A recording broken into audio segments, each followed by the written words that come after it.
Hello, YouTubers, friends, compatriots, bootlickers, shills, dust, lifesavers, peasants, vassals. I am a useful idiot. Today I would like to talk about the Colorado shootings. I feel obligated to say something about this horrific, terrible, incredible tragedy. 13 people dead, 60 wounded. A nightmare scenario. A man walking into a theater with a full body armor and a gas mask, automatic weapons, and a cold, calculated event. But anyway, as usual, I want to talk about this in the big picture and bring in a broader scope.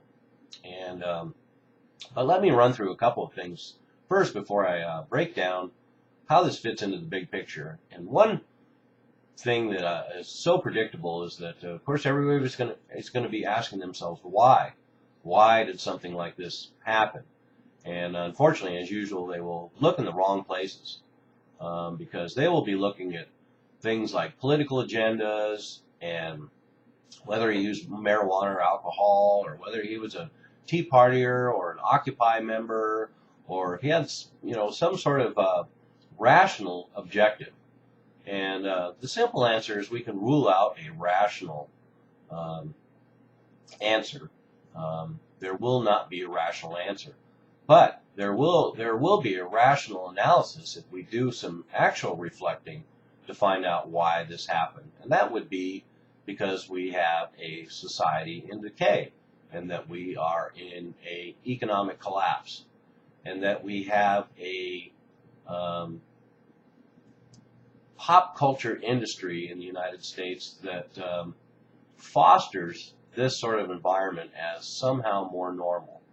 I know for some people this will be a convenient argument because when you look back through history, you can see that there was all sorts of developments in pop culture and in society in general that were said to threaten the very foundation of civilization, and of course one after another didn't turn out to be true. So, but let's go back to the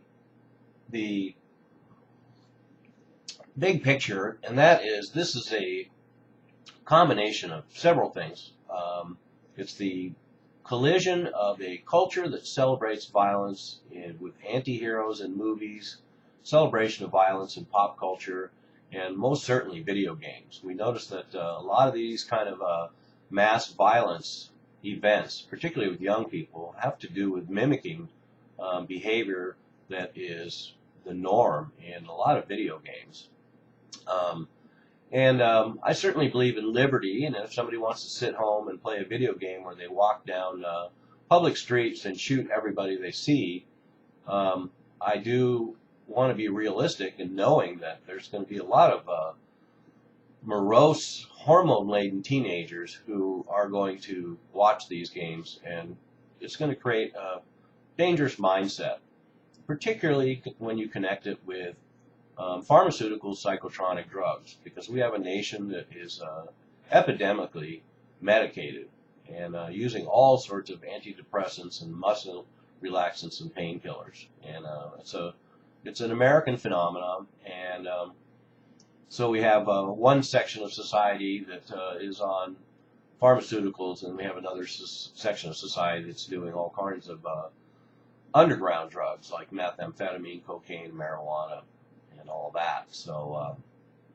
anyway, interesting stew we have going on here in the United States. So we take all these elements and then we add the economic collapse and a society where the norms and standards set by the government and the corporations are so low that, of course, gangsters and criminals are being glorified.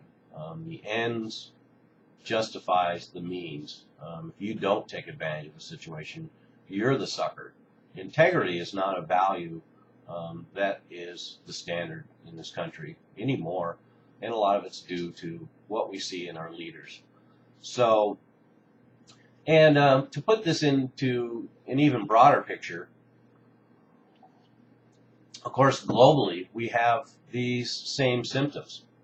And this is also a convergence of loss of values in a society, a world gone mad, economic frustration, um, and economic collapse. And that includes an epidemic of suicides across Europe. For example, Greece used to have one of the lowest suicide rates in the world, and now it has one of the highest. And of course, there's various individual incidents that are heart-wrenching. The Romanian man who jumped off the balcony of Parliament to his death in protest to what happened to his life, or the elderly Greek man who lit himself on fire and left back a note of frustration. So this, as austerity grips across the globe and in Europe and in America, we're going to see a lot more of this, because that's what happens when people lose their homes and their families break apart. I don't have any numbers, but I'm sure the divorce rate has to be very high, and children are being abandoned, and you also have Indian farmers across India who are epidemic of suicides because of land right issues and not being able to pay back even their most meager debts. And then we have Tibetan monks at a record level of self-immolation in protest and their political agenda.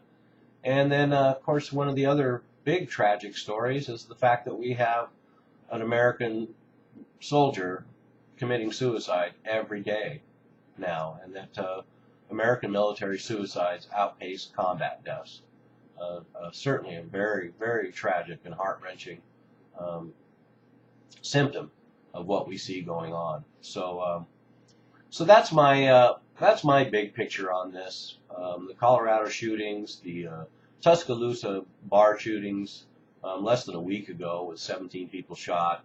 We're seeing this on a regular basis, and unfortunately, with the society that we have, with such moral decay, with such crass commercialism, with austerity and the loss of social safety net programs, and people losing unemployment benefits after years, and their families breaking up, and families being homeless, and families breaking up, and orphanages being taxed, and this is quite a collision.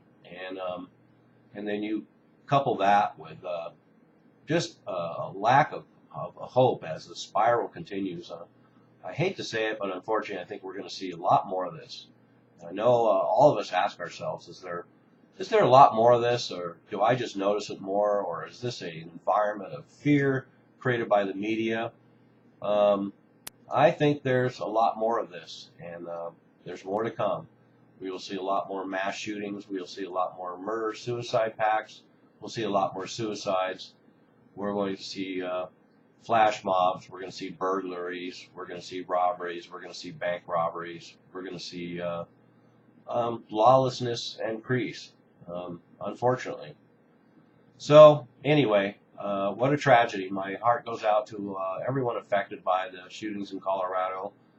Quite an extension of people affected, with all the individuals killed and wounded. There will be a lot of grieving families for some time to come. I'm a useful idiot. Don't you be one too.